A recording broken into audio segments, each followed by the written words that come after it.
Saya membahasnya lebih, kalau dilihat lebih ini ya, lebih tidak terlalu cepat gitu ya. Nah, jadi sebenarnya kalau kita membahas satu kitab saja ya, kalau kita membahas satu kitab saja itu memerlukan waktu yang cukup panjang ya, sangat panjang ya. Nah, tapi tidak apa-apa, mungkin pembahasan kitab Yeskiel itu tidak akan saya bahas secara pasal per pasal sampai habis. Ya, cuma di permulaan ini dari yang pertemuan pertama sampai pertemuan yang hari ini kita membahas ini urut ya, cukup urut. Ini kita nanti akan membahas sampai dengan mulai dengan pasal 4 dan juga pasal 5. Nah, nanti selanjutnya saya akan kemudian membagi secara keseluruhan, secara topik ya. Jadi yang di bagian yang di tengah itu nanti akan saya rangkumkan. Nah, kemudian nanti di bagian akhir ya, saya akan kemudian merangkumkannya juga menjadi satu summary. Jadi mungkin untuk Yeskiel kita akan ada mungkin 2 atau 3 pertemuan lagi, setelah itu kita akan ganti ke kitab yang lainnya. Atau saya nanti akan melihat kalau ada pertanyaan, kita akan ada topik lain gitu ya, kita akan selipkan. Baik, hari ini saya memberikan sebuah judul yaitu Theater of Doom ya. Ini Theater of Doom, gambarnya juga ini panggung pertunjukan begitu ya. Teater ya. Teater itu kan panggung pertunjukan. Nah, di panggung pertunjukan yang apa? Nah, ini saya terjemahkannya itu yang terkutuk begitu ya. Jadi kita tahu aja langsung dari judulnya, sebenarnya kita sudah lihat ya. Baik dari kitab Yeskiel dari awal kita sudah lihat bahwa ini adalah satu firman yang datang kepada Nabi Tuhan yang Tuhan pilih, Yeskiel, itu di pembuangan ya, di pembuangan. Nah, jadi kita akan lihat terus bagaimana Tuhan itu mengingatkan kepada umatnya, sekali lagi ya, meskipun di dalam pembuangan itu umat Tuhan dan itu Tuhan sedang hukum, tapi Tuhan ingin membawa mereka untuk mereka supaya boleh melihat dan menyadari ya bahwa yang namanya dosa itu serius sekali di mata Tuhan. Ya, itu juga sudah terjadi ya waktu kita membahas Yeremia, itu juga kita sudah melihat ya begitu keras Tuhan menegur dan Tuhan juga sudah mempersiapkan. Jadi sebenarnya melalui pembahasan yang kita sudah lihat ya, khususnya beberapa bulan ini kita bisa melihat ya bahwa yang namanya manusia yang berdosa yang dihukum Tuhan, mereka itu tidak mungkin tidak tahu mereka telah berdosa. Sekali lagi ya, manusia yang dihukum Tuhan itu mereka tidak mungkin ya tidak tahu mereka itu berdosa. Nah, jadi sebenarnya tidak ada alasan untuk boleh mengatakan bahwa wah ini bukan salah saya, ini saya tidak diperingatkan, ini saya tidak tahu. Nah, mungkin ya. Nah, sekaligus kita boleh menyimpulkan sebenarnya semua kejahatan yang terjadi ya di dalam hidup manusia itu ya, maka orang yang bersalah itu, orang yang melakukan pelanggaran itu, kita boleh melihatnya bahwa betapa mengerikannya yang namanya dosa. Dosa itu menyebabkan seseorang itu bahkan dia mendinai ya, atau seperti mengingkari ya, melakukan dosa tapi merasa dirinya itu tidak berdosa. Nah, inilah namanya dosa ya. Oleh sebab itu Alkitab di dalam Roma itu mengatakan ya, Paulus itu dipakai Tuhan untuk menyatakan satu doktrin yang penting bahwa semua orang telah berdosa. Sekali lagi, semua orang telah berdosa. Ini menjadi satu doktrin penting di dalam ini ya, keselamatan, di dalam soteriologi untuk boleh melihat manusia, bagaimana keadaan manusia. Ya, manusia itu adalah orang yang semuanya berarti bukan tidak dibagi, oh ini ada orang suci, ini ada orang yang tidak suci. Semua sudah berdosa. Nah, oleh sebab itu ketika semua sudah berdosa, teologi reform mengatakan terjadi namanya total depravity. Total depravity berarti rusak secara total. Kalau sudah rusak secara total, berarti tidak ada satu bagian pun ya, tidak bisa kita bilang, oh ya kalau rusak total, tapi enggak loh. Ini ada bagian yang tidak rusak, hatinya ini masih suci, ya, tidak ada. Jadi rusak total berarti rusak total. Sehingga kita menolak prinsip yang mengatakan bayi yang baru lahir itu tidak berdosa. Ada orang yang mengatakan bayi baru lahir itu putih bersih, ya dia tidak berdosa. Ya, kita menolak kondisi ini karena Alkitab mengatakan bahwa semua orang telah berdosa, termasuk bayi. Ya, karena bayi juga dihitung orang kan, bukan setengah orang atau apa ya. Jadi dia adalah manusia, nah, dia juga sudah berdosa. Nah, dari sisi ini kita lihat ya, ini menjadi hal yang sangat penting bagi kita sekalian untuk boleh melihat ya, bahwa di tengah dunia yang berdosa, di tengah situasi yang berdosa, bagaimana kita tidak mungkin bisa menyerahkan diri kita kepada diri sendiri, tidak mungkin, ya. Atau kita membangun Allah sendiri, tidak mungkin, karena kita mana bisa, ya. Oleh sebab itu keselamatan itu selalu di dalam iman Kristen itu mengatakan bukan datang dari manusia, tetapi keselamatan selalu datang dari Allah.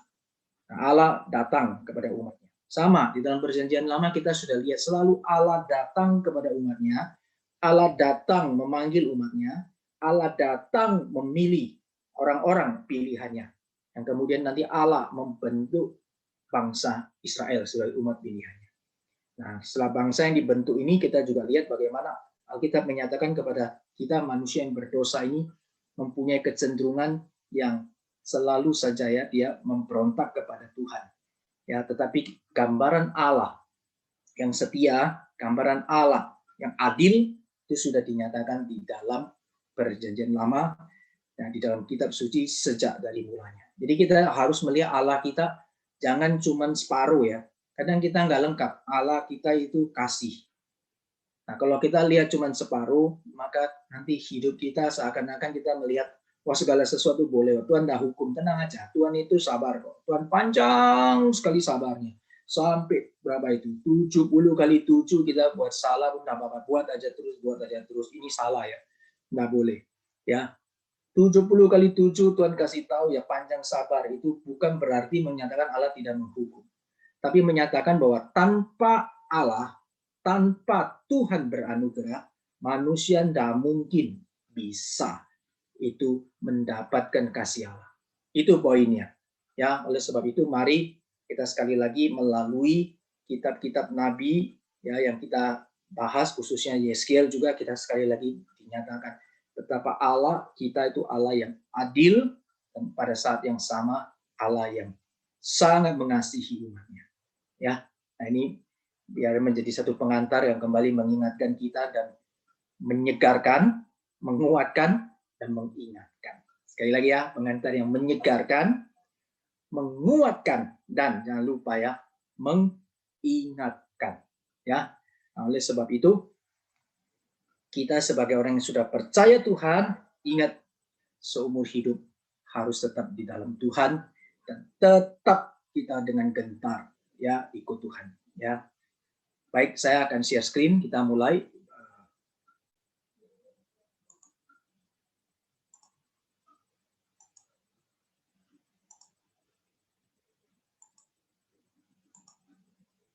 Bentar ya, belum besar ya.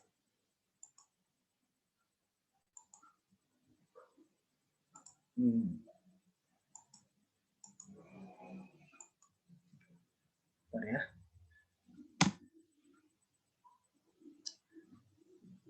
Nah, saya besarkan kok nggak bisa besarin. Sebentar ya.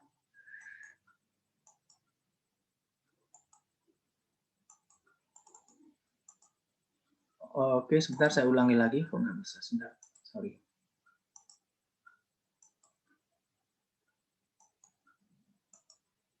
Oke.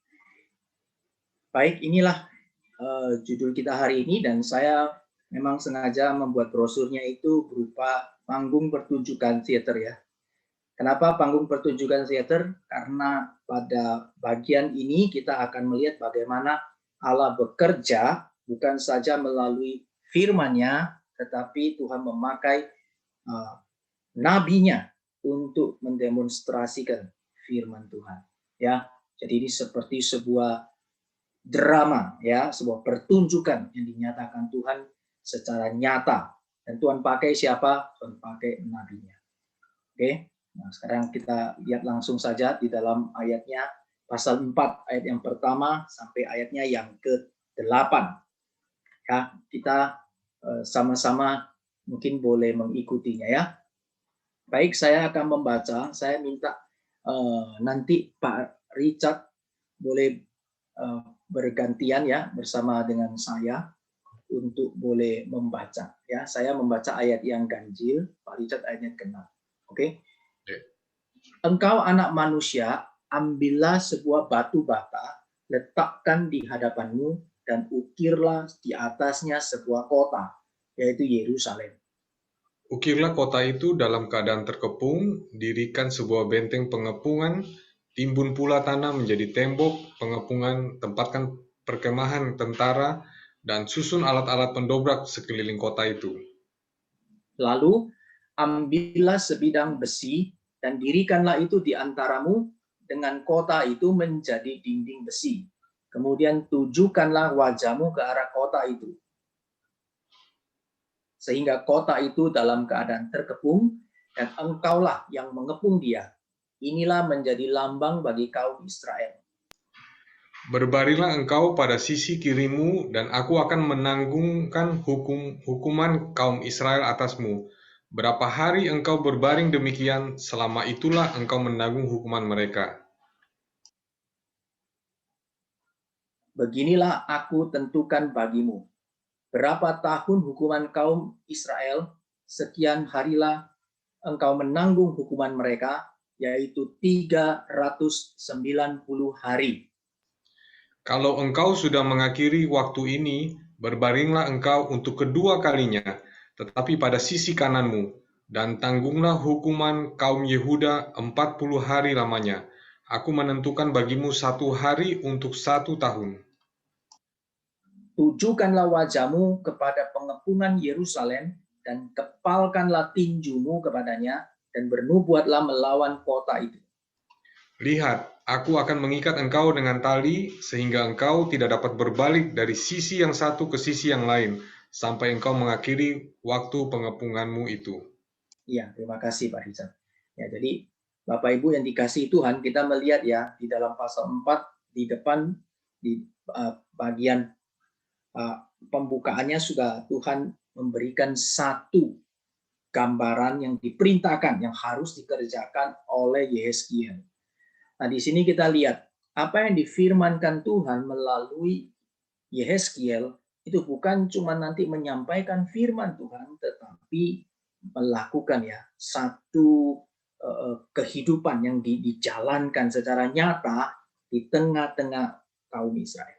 Nah, sebenarnya cara seperti ini itu bukan cara yang maksudnya tidak dikenal oleh orang-orang Israel ya. Bahkan sebelum mereka ada di dalam pembuangan ya, pada saat mereka ada di dalam kota mereka masing-masing ya, mereka pun waktu Nabi Tuhan dikirim ya, mereka pun sudah Tuhan pakai ya untuk melalui hidup mereka untuk boleh menyatakan ya, untuk boleh menyatakan firman Tuhan ya. Kita sudah sama-sama melihat sebelumnya. Jadi oleh sebab itu kita lihat di dalam bagian ini, ketika ini terjadi, ini bangsa Israel tahu Tuhan sedang pakai nabinya. Ini adalah sesuatu yang unik, nggak? Pasti unik. Maka karena ini unik, kenapa mesti unik? Supaya semua memperhatikan. Kalau dia tidak unik, maka tidak ada orang perhatikan. Jadi akan menjadi sesuatu yang sangat unik di tengah-tengah itu, tetapi mereka ngerti apa yang sedang dimaksud, karena yang dinyatakan melalui apa yang dipertunjukkan itu mereka pasti tahu. Misalnya mereka akan buat misalnya ukirlah ya kota dalam keadaan terkepung gitu ya. Ukirlah kota dalam keadaan terkepung.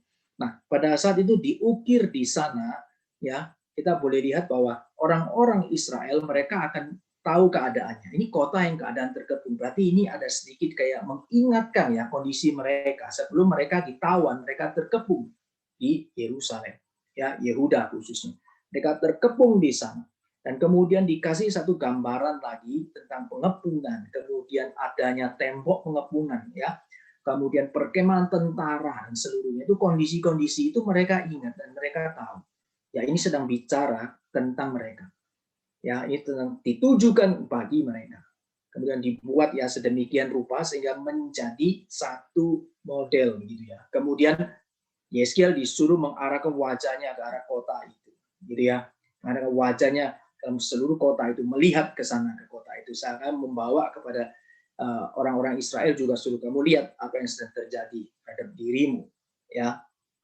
Nah ini juga menyatakan juga bagaimana semua yang terjadi ini bukan terjadi karena kebetulan, tetapi ini ada rencana dan ada keputusan Allah ilahi di dalamnya. Berarti ada sesuatu. Kenapa sampai kamu dikepung? Kenapa kamu sampai dibuang? Itu semua ada alasannya. Ya, maka mereka mau, Tuhan mau mereka lihat. Ya, dikatakan ini semuanya menjadi lambang. Ini semuanya menjadi lambang. Ya, nah.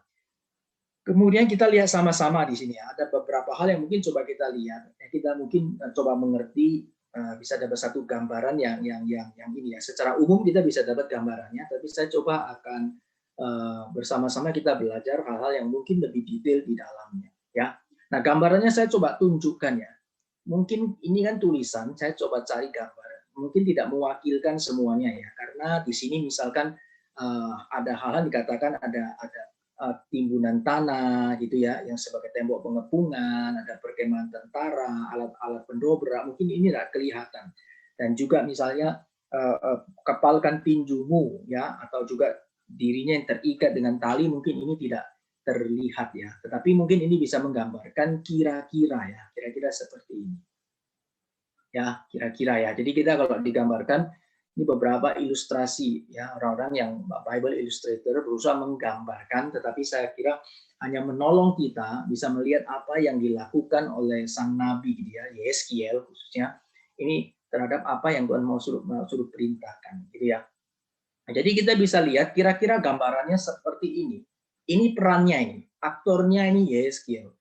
Nah, aktornya ini juga tunggal ya, cuma Yeskiel ya. Saya teringat itu peran itu ada film juga ya yang diperankan itu cuma dia sendiri yang terdampar di sebuah pulau gitu ya. Kira-kira ini si Yeskiel ini dia memerankan ya, memainkan panggung pertunjukan ya, teater ini ya. Jadi kita bisa lihat kalau ini terjadi ya, sudah ada gambaran ya di lingkungan kita ya. Kita lihat ini dilakukannya bukan cuma satu kali aja orang sudah lihat, oh mungkin ini apa ya, apa dia lagi mau ada tugas atau project gitu ya. Tapi kalau misalkan kita lihat ini setiap hari, orang pasti bilang, apa yang dia lakukan ini kok aneh ya, apa yang sedang melakukan ini, apa orang ini stres di tempat pembuangan seperti ini ya.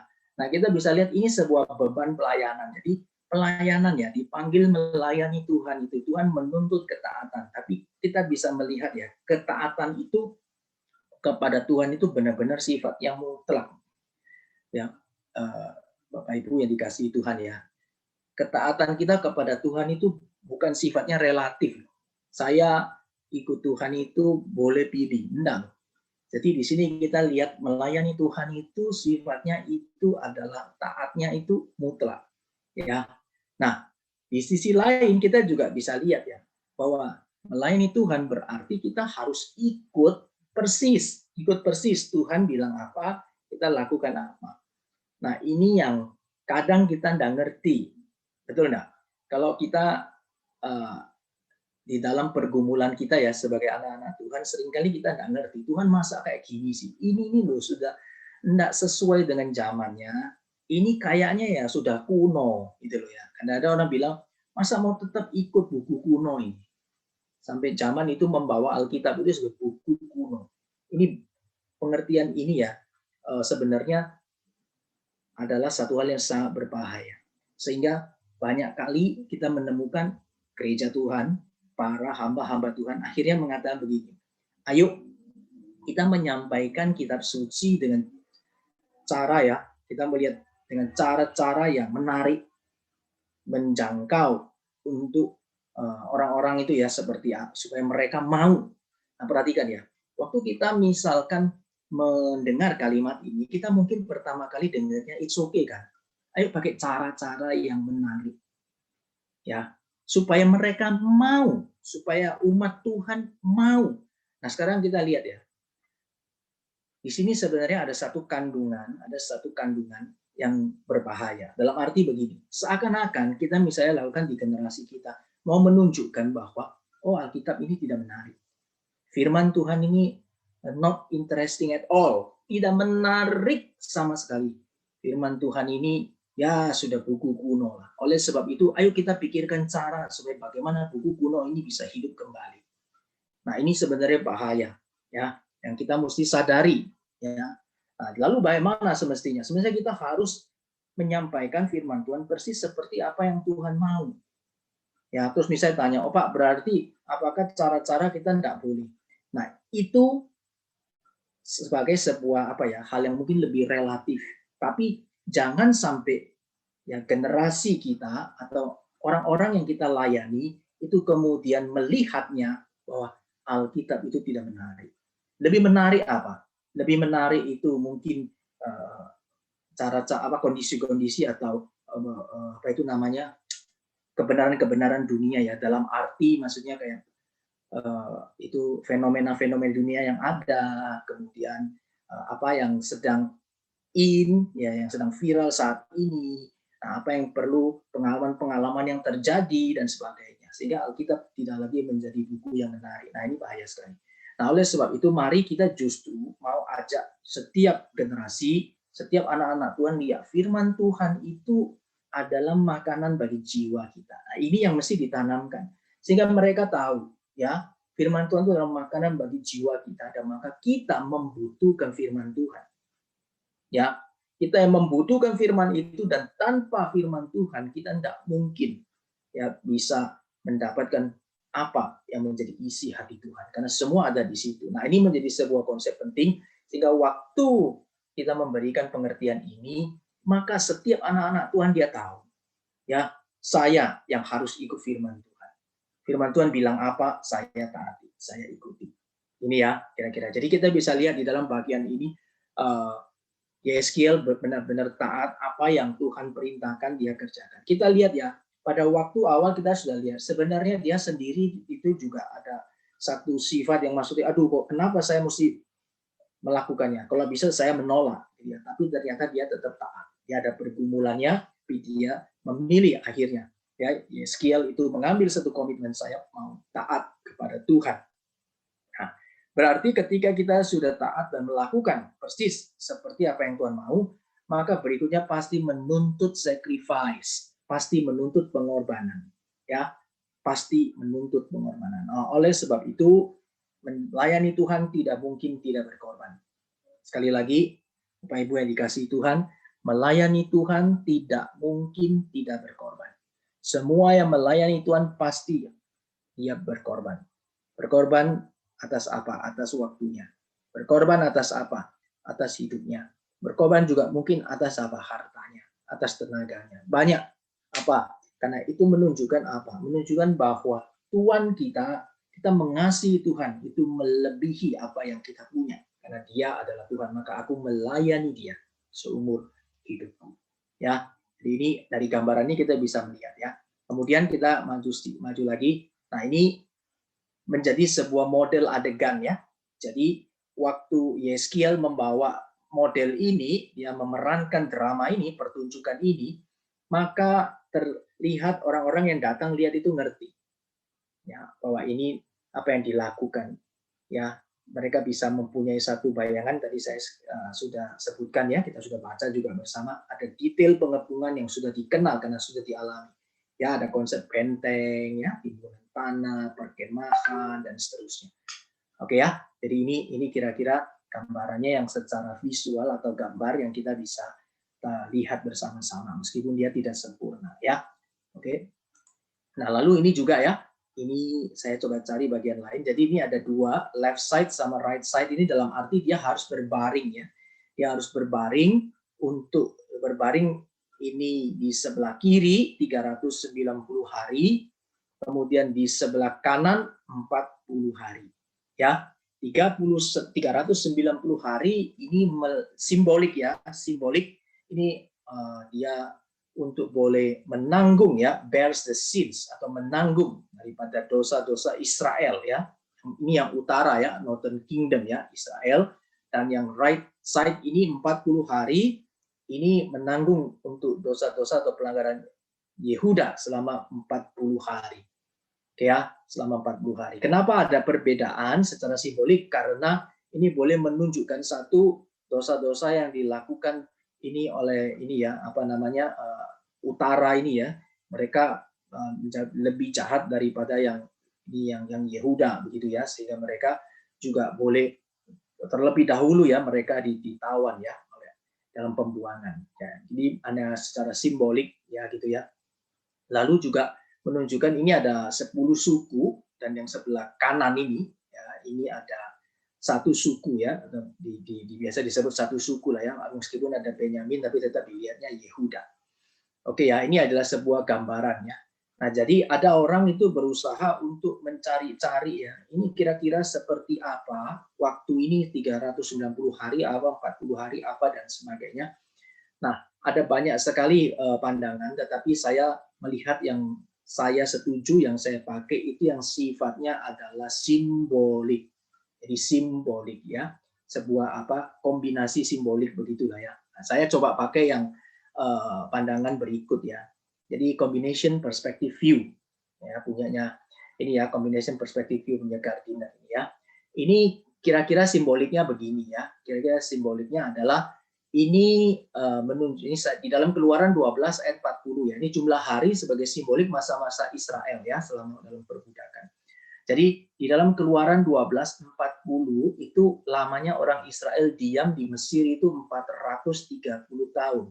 Ya, 430 tahun. Nah, 430 tahun ini mereka ada di perbudakan ya, masa perbudakan ya. Nah, kemudian di dalam Keluaran 14 ayat 34 ya, ini bangsa Israel itu kemudian dihukum Tuhan karena mereka tidak percaya kepada Tuhan ya, ketika Tuhan mau pimpin mereka masuk Kanaan, mereka tidak percaya dan kemudian Tuhan hukum mereka ya.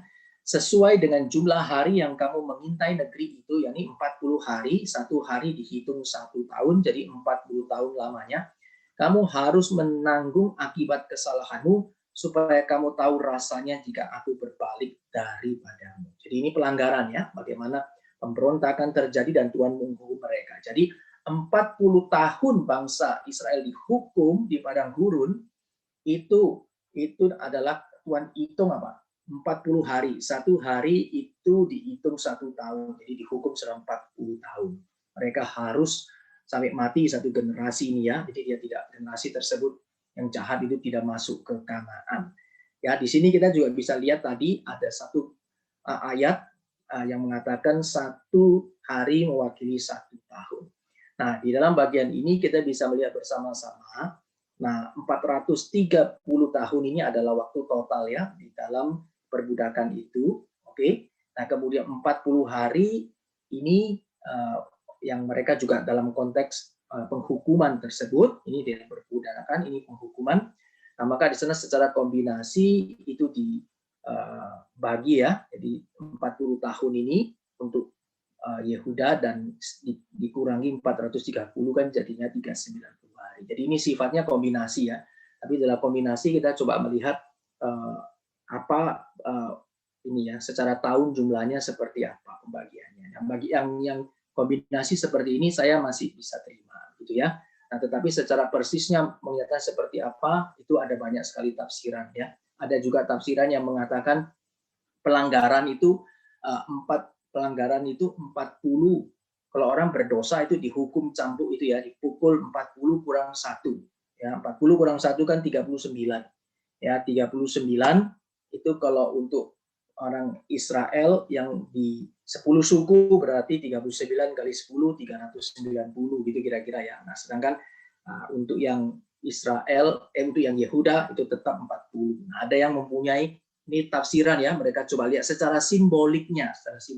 Tapi saya pikir apapun itu bentuknya, saya coba membagikan saja supaya kita bisa melihat ada motif ya, ada sesuatu yang mungkin kita bisa pelajari. Yang khususnya saya bagikan yang bagian ini secara kombinasi perspektif ini, penghukuman di Mesir, perbudakan, dan 40 tahun di padang gurun itu untuk menunjukkan bahwa dosa itu ada penghukumannya ya Tuhan. Jadi mereka itu akan dihukum sesuai dengan pelanggaran mereka. Bangsa Israel, mereka dinyatakan bahwa mereka punya pelanggaran jauh lebih jahat. Dan untuk Yehuda itu dibandingkan Yehuda, dan Yehuda satu suku, yang sana yang Israel 10 suku, jadi ada perbedaan ya. Dan semua dosa harus dihukum, itu poinnya. Semua dosa harus dihukum sehingga Tuhan kemudian mengutus, memerintahkan. Yang di sini yang menjalani penghukumannya ini adalah Yehezkiel. Ya, Yehezkiel disuruh berbaring di sebelah kiri 390 hari, dan untuk Yehuda yang 40 hari. Jadi Bapak Ibu yang dikasihi Tuhan, di dalam bagian ini sebenarnya kita sudah bisa lihat ya bagaimana ya sebenarnya ketika Allah itu mau menyelamatkan umatnya, di sana bukan tidak ada cost, bukan tidak ada cost, selalu ada cost yang dibayar, selalu ada gambaran yang diberikan. Di dalam bagian kita bisa Yehezkiel itu dia melakukan ini untuk boleh menyatakan bagaimana ya Allah mau dia melakukan ini sebagai satu bentuk simbolik yang menanggung segala pelanggaran yang dilakukan oleh umat Allah. Ya, nah nanti kita lihat bersama-sama ya. Lanjutkan. Sekarang bagian beda ini ya. Dengan mengadakan drama begini ya, panggung pertunjukan ini ketika ini dinyatakan di tengah-tengah orang-orang Yehuda di pembuangan, maka ini menjadi sebuah pertunjukan yang lebih mengesankan. Jadi mereka lihat, mereka tahu, lebih mengesankan ya daripada sekedar kemudian dikatakan. Sama seperti waktu kita membaca tadi, maka ketika kita kasih gambar ya, saya tampilkan gambar, kita mungkin mempunyai pemahaman yang lebih jelas. Oh, seperti ini ya, kira-kira ya. Nah, ini jadi pada saat itu Tuhan mau Yehezkiel ini mempertunjukkan ya, memainkannya ya, membawanya seperti dalam sebuah theater of doom. Jadi ini semua berarti ada penghukuman, berarti ada sesuatu yang terkutuk ya, yang menjadi penghukuman yang Tuhan berikan kepada umatnya yang sudah menentang atau melawan, memberontak di hadapan Tuhan. Oke, baik, saya lanjutkan kembali. Nah, sekarang kita akan lanjutkan ya, ayatnya yang ke-9 sampai ayatnya yang ke-11. Nah, ayat yang ke-9 sampai ayatnya yang ke-11 ini saya akan bacakan ya. Selanjutnya, ambillah gandum, jelai, kacang merah besar, kacang merah kecil, jawan dan sekoi, dan taruhlah dalam satu periuk dan masaklah itu menjadi roti bagimu. Itulah makananmu selama engkau berbaring pada sisimu, yaitu 390 hari. Ya, jadi ini dikasih tahu kepada Yehezkiel, makanannya selama dia berbaring di sana, makanan seperti apa, gitu ya. Dan kemudian dijelaskan makananmu yang harus kau makan itu ditentukan timbangannya 20 shikal satu hari. Makanlah itu pada waktu-waktu tertentu, air minum bagimu akan ditentukan 1/6 hin banyaknya. Minumlah itu pada waktu-waktu tertentu. Jadi di sini untuk menunjukkan ya, di dalam satu kondisi ya ketika Yehezkiel melakukan semua itu secara real, nyata, maka sehari-harinya akan apa yang dia makan dan apa yang ia minum pun Tuhan tentukan.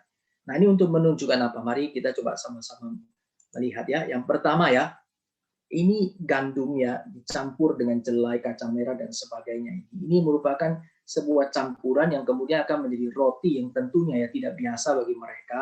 Ini ya, roti yang tidak seperti biasanya, yang tidak enak begitu ya. Jadi ini kemudian yang harus dimakan ya, ini yang harus dimakan ya. Ini menunjukkan sesuatu hal yang bahwa tidak lagi di dalam masa-masa di mana ketika Allah itu boleh berkenan kepada mereka, jadi dilukiskan melalui Yehezkiel dalam makanannya pun Yehezkiel yang mesti tanggung itu ya, Yehezkiel yang menanggung seluruh kesulitan itu dan digambarkan secara jelas ya kepada orang-orang yang di sana, dan Yehezkiel melakukannya ya. Dan kemudian ini menunjukkan juga ya, ini dalam kondisi yang tertawan di dalam perbudakan itu, bagaimana jatah makanan dan minuman itu begitu terbatas. Jatah makanan dan minuman begitu terbatas. Ya, kita lihat sama-sama. Ini saya membandingkan dengan ayat lain selain Yeskiel. Yeskiel 30, Yesaya 30 ayat 20. Ini dikatakan begini. Walaupun Tuhan memberi kamu roti dan air serba sedikit, namun pengajarmu tidak akan menyembunyikan diri, tetapi matamu akan terus melihat Dia. Nah, sekali lagi kita lihat, Yesaya pun sudah menubuatkan, ya. Ini sebelum dalam pembuangan, Yesaya pun sudah menubuatkan. Nanti kamu akan makan roti dan air serba sedikit. Jadi ini menunjukkan ketika Tuhan meninggalkan, dan ketika umat Allah itu dihukum, ya, maka di sana itu maka salah satu yang menjadi gambarannya itu adalah mereka akan mengalami ya, roti dan air ini sebagai sebuah pemeliharaan Tuhan gitu ya dalam hidup mereka itu ya. Mereka akan mendapat makan tetapi serba sedikit gitu ya, makan tapi tidak menjadi kenyang. Nah, tapi ada gambaran yang dikasih tahu juga masih kamu dapat makan. Dan ini Yeskiel mengkonfirmasi hal ini kan ya, Allah melalui Yeskiel kamu tetap dapat makan tapi sedikit. Ya, untuk menyatakan apa? Menyatakan Allah meskipun dalam situasi menghukum engkau, tetapi ia tetap ya tidak menyembunyikan diri. Ya, dia akan terus boleh memimpin, mengajar, dan kemudian mendidik kamu supaya kamu boleh kembali ke jalan yang benar. Ya. Nah, di bagian lain di dalam Imamat ya, Imamat 26 ayat 26 itu juga sama. Jikalau Tuhan menghukum, maka aku akan memusnahkan persediaan makananmu. Perhatikan. Jadi ini menjadi satu contoh yang orang Israel, umat Allah itu sangat-sangat tahu Tuhan sedang menghukum. Ya, jika aku memusnahkan persediaan makananmu, maka 10 perempuan akan membakar roti di dalam satu pembakaran. Mereka akan mengembalikan rotimu menurut timbangan tertentu dan kamu akan makan tetapi tidak menjadi kenyang. Jadi ini adalah satu gambaran yang memang akan terlihat ya, gambaran yang akan terlihat di dalam kondisi bagaimana ketika mereka alami di dalam menjalani hari-hari penghukuman mereka.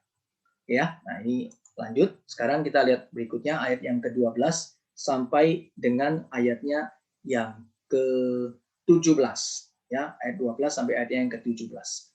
Makanlah roti itu seperti roti jelai yang bundar dan engkau harus membakarnya di atas kotoran manusia yang sudah kering di hadapan mereka. Selanjutnya Tuhan akan berfirman, aku akan membuang orang Israel ke tengah-tengah bangsa-bangsa dan demikianlah mereka akan memakan rotinya najis di sana. Maka aku jawab, Yeskiel jawab ya, aduh Tuhan Allah, sesungguhnya aku tak pernah dinajiskan dan dari masa mudaku sampai sekarang tak pernah kumakan bangkai atau sisa mangsa binatang buas. Lagi pula tak pernah masuk ke mulutku ini daging yang sudah basi.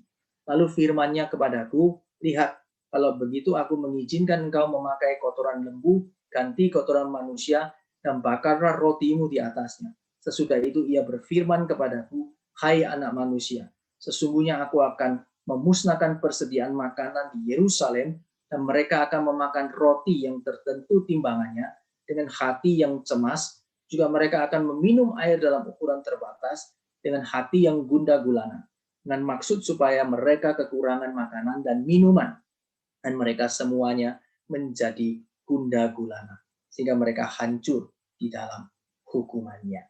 Nah, jadi ini bagian 12 sampai yang ke-17. Kita lihat ini ya, bagaimana setelah makan itu pun terbatas, tapi cara Yeskiel untuk menyediakan makanannya pun kita lihat ya, benar-benar ini satu hal yang menimbulkan satu kejijikkan ya. Kalau bilang kotoran kan pasti langsung jijik ya. Tapi Tuhan justru perintahkannya dengan jelas ya, dikasih tahu bahwa makan rotinya itu harus dimasak ya, membakarnya itu di atas kotoran manusia. Nah, memang di dalam zaman-zaman kuno ya, ketika kita boleh lihat dalam zaman kuno memang ada ya, ketika kurang kayu gitu ya, nggak ada kayu untuk bakar sebagai untuk jadikan api untuk memasak begitu ya. Nah, mereka memang bisa memakai ya, ini kotoran-kotoran itu yang dikering gitu ya, kemudian juga dibakar untuk itu menghasilkan gas yang bisa membakar gitu ya, untuk memasak gitu. Tapi sebenarnya ini menunjukkan satu hal yang yang jijik ya, yang najis gitu ya. Dalam kondisi ini orang Israel mereka tahu, mereka tidak. Yeskel sendiri tahu, dia kan imam. Dia tidak boleh melakukan hal ini, dia tidak perintah Tuhan. Enggak. Tapi dalam bagian ini dia tahu, dia aduh tidak pernah. Ya, dia juga dalam kondisi ini dia masih mengenal, dia tahu firman Tuhan dan dia tetap taat.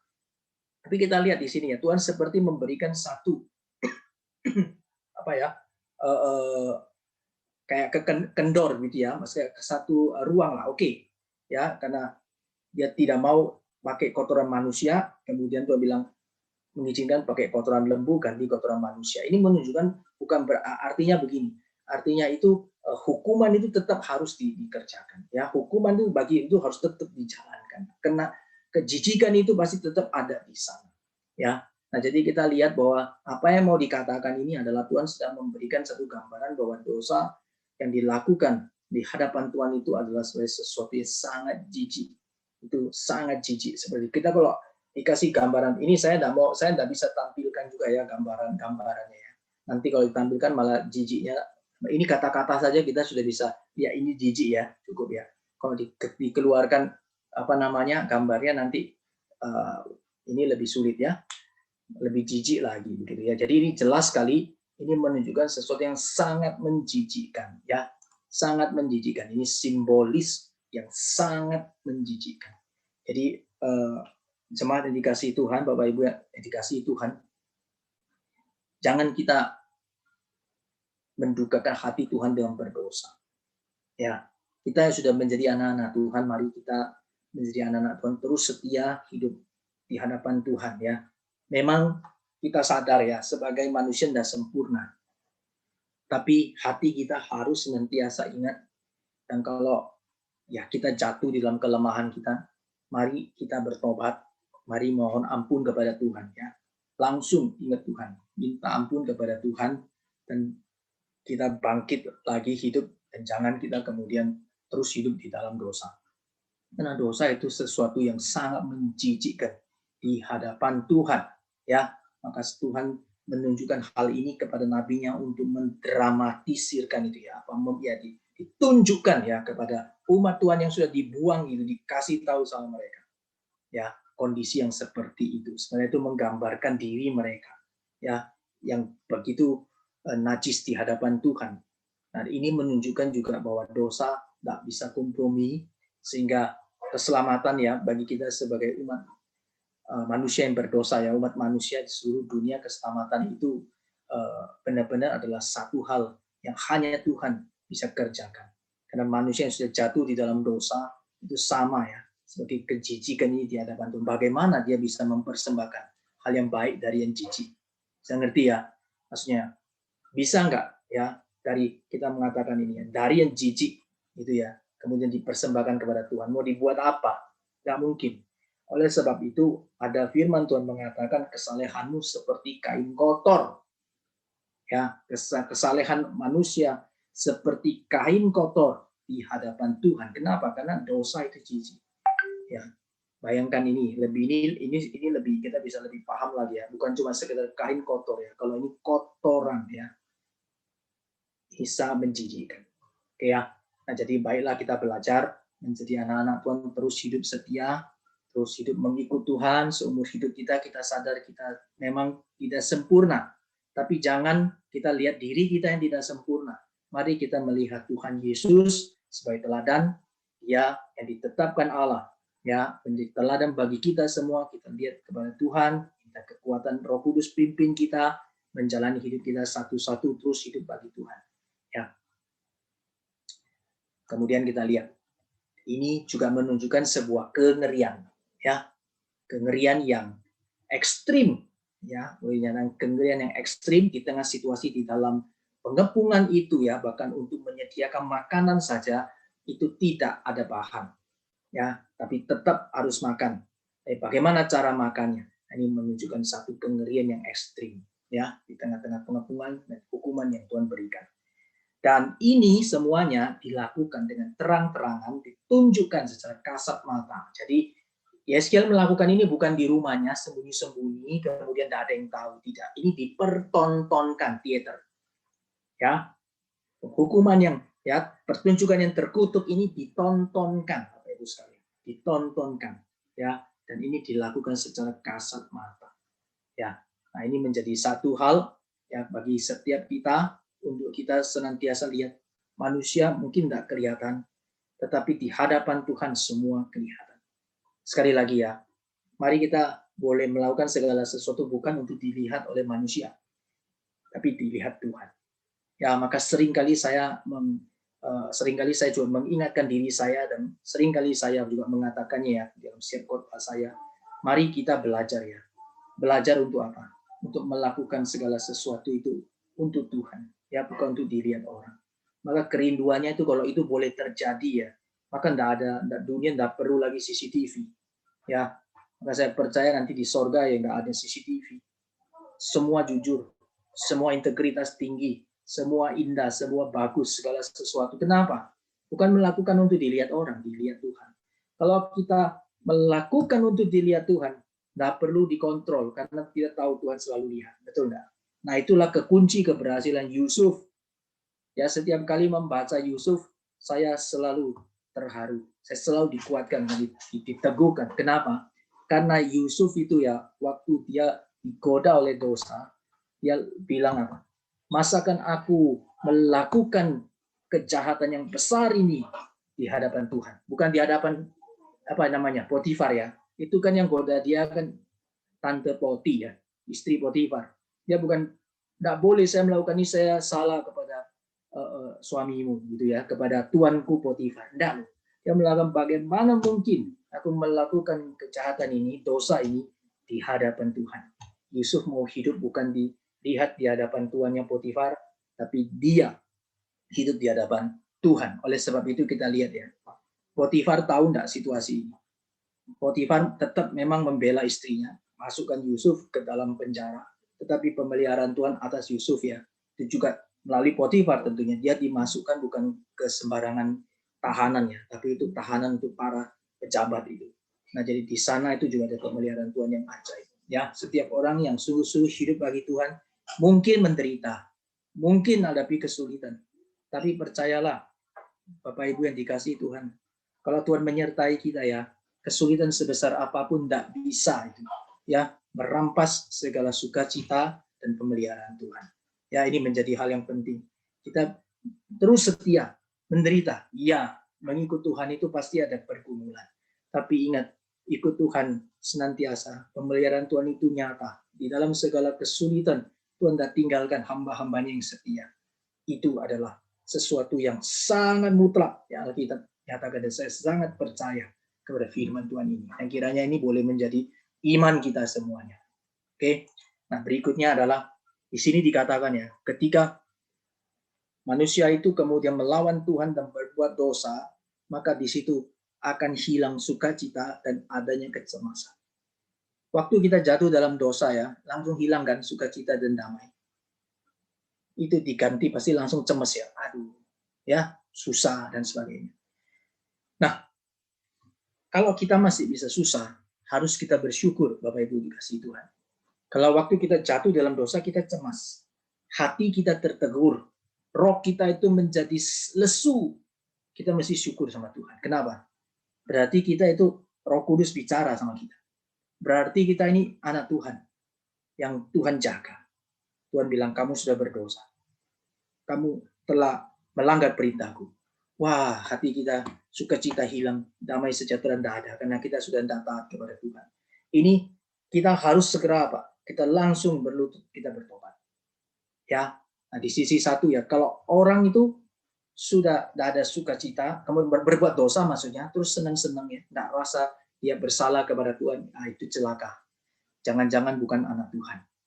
Ya, kalau kita anak Tuhan yang sejati, kita berdosa, Tuhan tegur, dan kita pasti minta ampun sama Tuhan. Nah, kemudian di sini juga jelas ya, pemeliharaan yang seharusnya mereka nikmati. Makan itu kan pemeliharaan, kenyang. Ya, perhatikan ya, makan kenyang. Nah, kita lihat lagi ya, ada hal yang begini.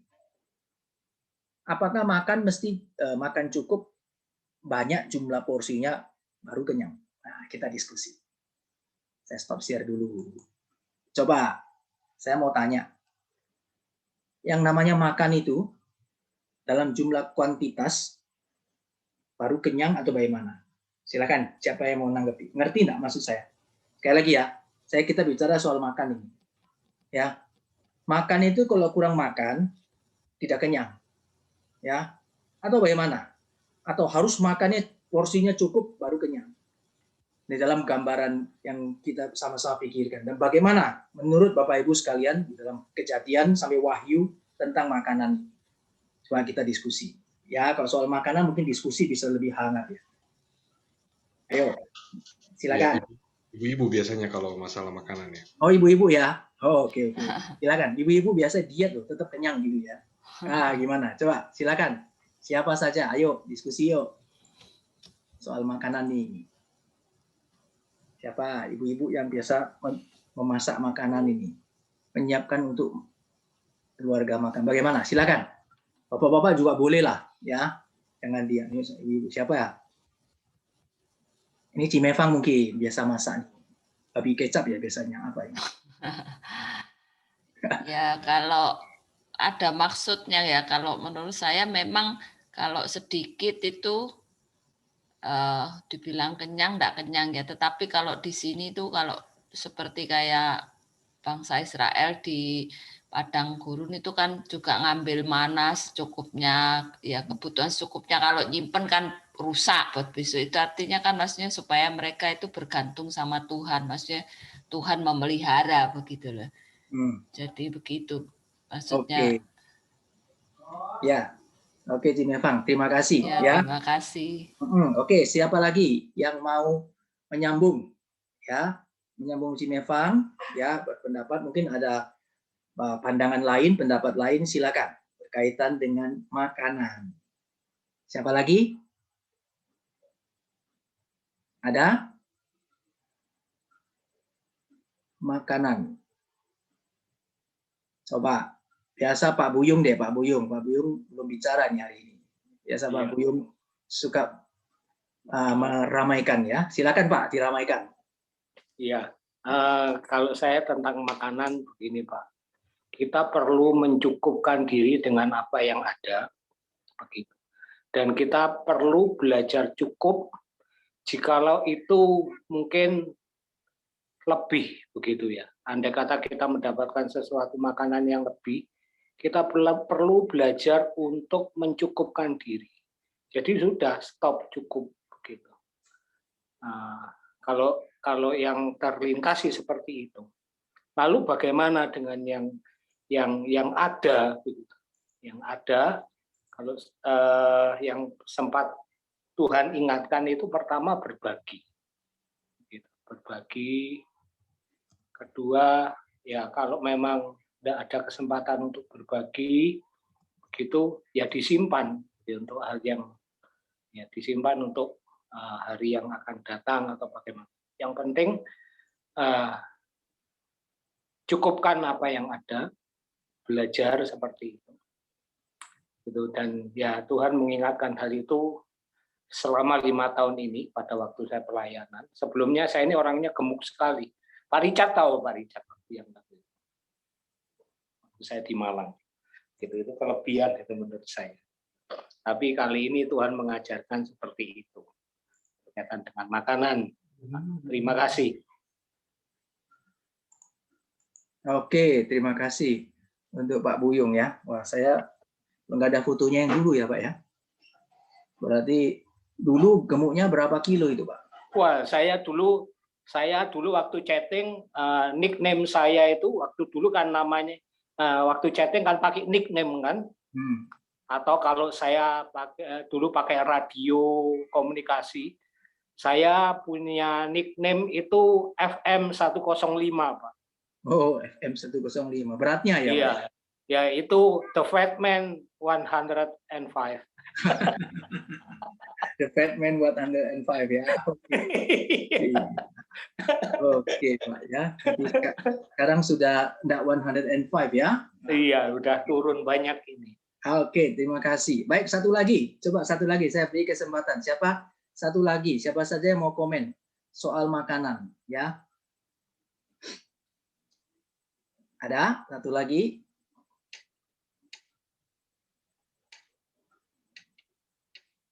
Ada yang mau coba memberikan pendapatnya? Satu hal lagi, Pak, yang ini makanan bukan satu hal yang terpenting begitu ya dalam makanan fisik itu, bukan hal yang terpenting, terbatas manfaatnya, dan oleh karena itu perlu kalau berlebihan juga bahaya juga untuk kita. Ya itu. Oke. Itu yang Tuhan ingatkan. Makasih. Ya, kasih. Oke, bagaimana kalau saya minta kesediaan ini Ibu Susana Kurniawan, coba boleh kasih pendapatnya. Silakan. Ya, selamat malam. Malam, ya. Menurut saya hampir sama sih. Kita memang perlu makan, tapi tidak perlu sampai berlebihan. Kalau perlu cukup yang bergizi.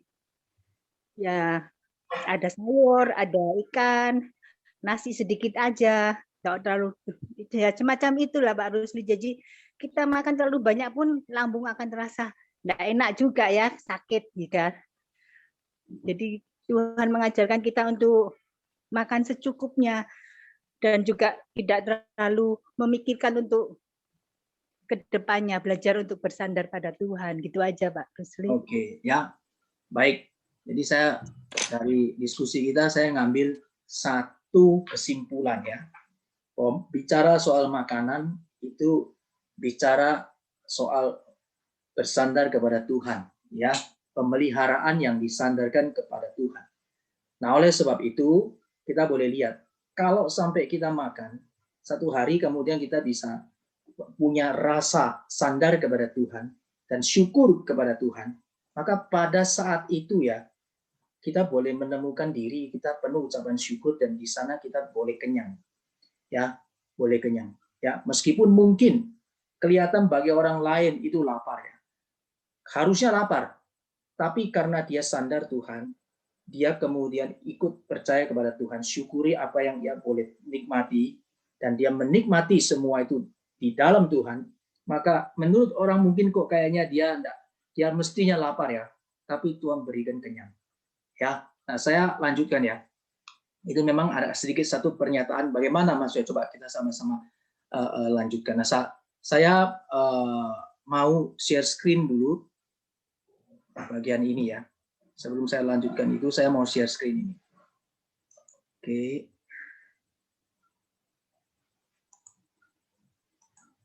Ini ya. Saya ambil dari 1 Raja-Raja 19 ayat yang ke-8 ya. 1 Raja-Raja 19 ayat yang ke-8. Ini Elia ya. Lihat ya. Kemudian dia bilang, ini dikasih tahu ya, Elia disuruh makan ya. Bangunlah ia. Lalu makan dan minum, oleh kekuatan makanan itu berjalan 40 hari 40 malam lamanya sampai ke gunung Allah, yakni gunung Horeb. Perhatikan ya. Jadi di sini dia makan. Setelah ia makan, lalu kekuatan makanan itu ia boleh berjalan 40 hari 40 malam sampai ke gunung Horeb untuk boleh melakukan apa yang Tuhan mau, melayani Tuhan. Oke, baik. Saya kembali lagi ke share materi kita. Ya. Nah, jadi kita boleh lihat bersama-sama ya. Ketika ini dinyatakan di mereka hilangnya pemeliharaan Allah diganti dengan penawanan dalam pembuangan yang digambarkan daripada drama pertunjukan yang dilakukan oleh Yeskiel ini. Mereka makan tapi kemudian mereka makan dengan penuh kecemasan dan mereka kemudian tidak kenyang. Maka kita bisa melihat di sini ya.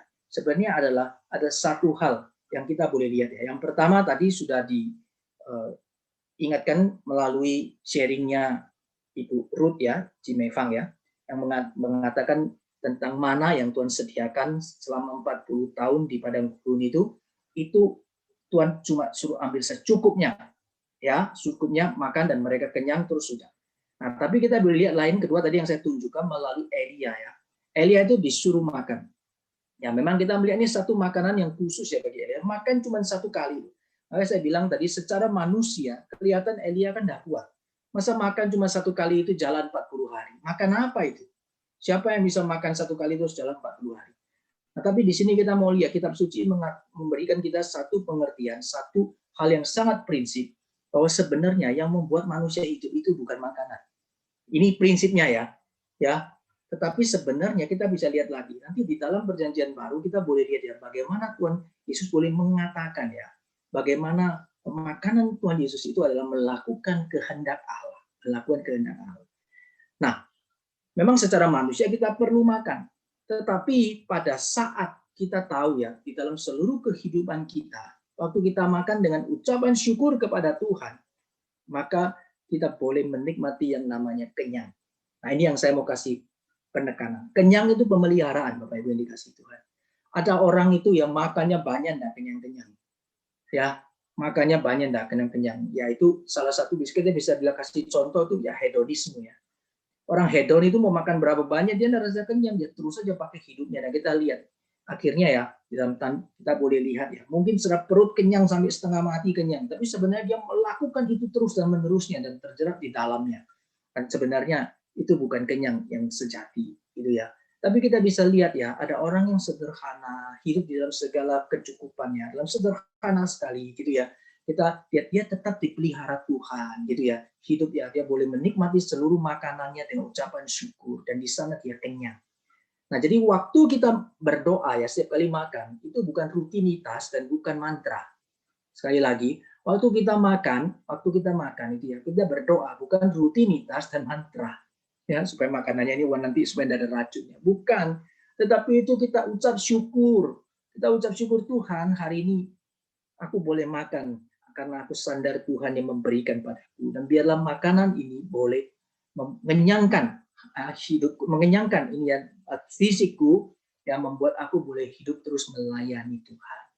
Ya, maka saya percaya ya, akan menjadi kenyang itu bukan hanya menjadi sesuatu yang bersifatnya secara kuantitas gitu ya, tetapi lebih ke arah spiritual, lebih penting ya di dalam maknanya. Baik, saya akan lanjutkan. Nah, di dalam bagian ini dikasih tahu kepada Yeskiel, kepada Yehuda, ini mereka benar-benar dalam situasi mereka tidak akan menjadi kenyang. Karena apa? Itu mengingatkan mereka tidak sadar Tuhan, mereka sudah berdosa kepada Tuhan. Dan di dalam hal itu kita sudah lihat ya, memang benar setelah firman Tuhan diberitahukan ya, ini sebagian besar ya, mereka tetap bersugut-sugut kepada Tuhan dan mempersalahkan Tuhan. Karena mereka tidak kenyang. Karena mereka hanya pikir perut mereka. Waktu kita pikir perut kita saja, kita akan selalu menghadapi tidak kenyang. Tetapi waktu kita memikirkan Tuhan, ya bersyukur kepada Dia, kita akan selalu dikenyangkan oleh Tuhan. Nah, ini sebuah paradoks yang indah ya.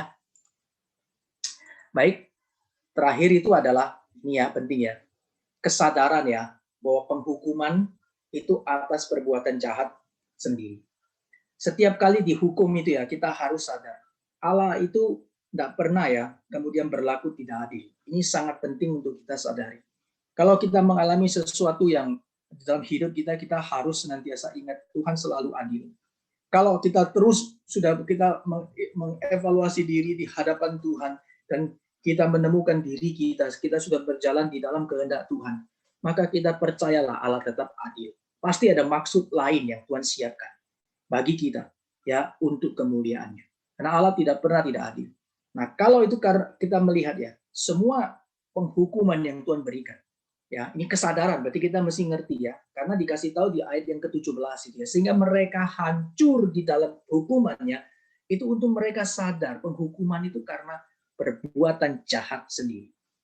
Jadi ya, manusia itu ya, kalau nanti kita banyak masih orang yang tidak selamat, mereka masuk ke dalam hukuman Tuhan di dalam api neraka itu ya, mereka karena perbuatan jahat mereka sendiri, karena dosa mereka sendiri. Itu bukan mempersalahkan Tuhan, karena keadilan Tuhan harus ditegakkan sehingga dosa mesti harus dihukum. Ya, nah tetapi waktu kasih Allah dinyatakan, nah ini kita lihat di sini waktu kasih Allah dinyatakan, itu Ia akan menyatakannya kepada siapa yang Ia mau nyatakan. Nah ini yang menunjukkan kepada kita, waktu kita menerima kasih Allah itu, maka kita harus sadar kita tidak layak. Harus sadar kita tidak layak. Kesadaran bahwa kita sebagai manusia yang berdosa itu pasti dihukum. Itu harus membuat kita sadar waktu kita menerima kasih Allah kita tidak layak. Dan itu yang membawa hidup kita untuk boleh terus ada dan mau menyenangkan Tuhan seumur hidup. Nah, ini menjadi bagian di dalam pasalnya yang keempat. Ya, jadi ini drama pasal yang keempat, ya, kemudian break sebentar, gitu ya. Dengan break berarti yang pasal 4 selesai, kemudian nanti kita akan lanjut pasal 5, itu masuk ke drama yang kedua, kira-kira gitu ya. Nah, saya bagian ini kita break sebentar, apakah ada pertanyaan? Ada pertanyaan?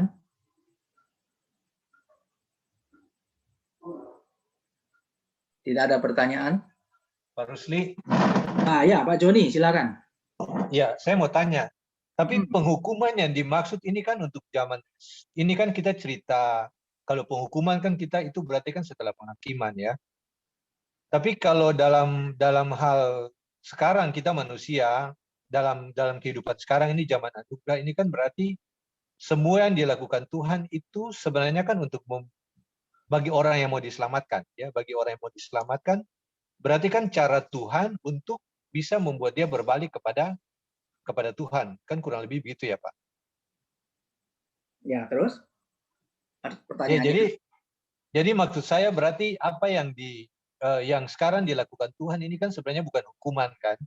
Tapi boleh dibilang cambuk lah. Jadi ajaran Tuhan kepada kita supaya kita bisa berbalik lagi kepada Tuhan. Jadi belum hukuman. Begini, ya Pak Joni. Saya menjawabnya begini ya Pak Joni. Ya, kita sekarang ada di dalam masa, kalau kita bicara sekarang ini masa kedatangan Kristus yang pertama. Betul ya? Berarti Kristus telah datang yang pertama kali. Maka kita boleh bilang masa ini adalah masa anugerah, di mana kasih Allah itu dinyatakan. Ya, kepada setiap orang. Jadi di dalam masa-masa ini, maka Tuhan memberikan perintah, jadikan semua bangsa muridku untuk pergi memberitakan Injil Tuhan, gitu ya. Nah, nanti kedatangan Kristus yang kedua di sana adalah masa keadilan Allah dinyatakan. Nah, ketika masa keadilan Allah dinyatakan, berarti saat itu kalau orang sudah tahu, oh ternyata ini yang harus saya lakukan, saya mesti bertobat, itu sudah terlambat, gitu ya. Itu sudah terlambat karena itu sudah seperti Bahtera Nuh, itu pintu Bahtera sudah ditutup, dimeterai oleh Tuhan. Bukan oleh Nuh loh, Tuhan yang tutup pintunya. Nah, jadi selama kita di dalam masa anugerah ini, maka tugas kita, ayo kita memberitakan kabar kasih Tuhan kepada sebanyak mungkin yang Tuhan percayakan pada kita. Dan memang kita tidak tahu siapa yang Tuhan mau selamatkan dan siapa yang tidak. Nah, ini yang poin penting yang saya mau tegaskan dalam bagian ini, yang diselamatkan dan yang tidak itu bukan di dalam otoritas kita. Nah, kita mesti lihat semua ada di dalam otoritas Tuhan. Tugas kita adalah sama seperti Yeskiel, kita taat. Tuhan bilang, jadikan semua bangsa muridku, beritakan Injil, ya, nyatakan kasih Tuhan, kita lakukan itu. Ya, siapa yang Tuhan mau panggil, siapa yang Tuhan melalui kita dipakai diselamatkan, nah itu menjadi kehendak Tuhan sendiri saja. Kita terus melakukan bagian kita dengan setia. Kira-kira gitu, Pak Joni. Oke? Ya, makasih Pak. Ya, ada lagi?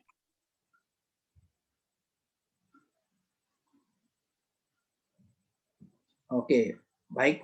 Kalau tidak ada lagi, saya lanjut ya. Kita lanjut ke panggung pertunjukan yang berikutnya ya, panggung pertunjukannya. Teaternya dimulai. Oke, saya share screen dulu.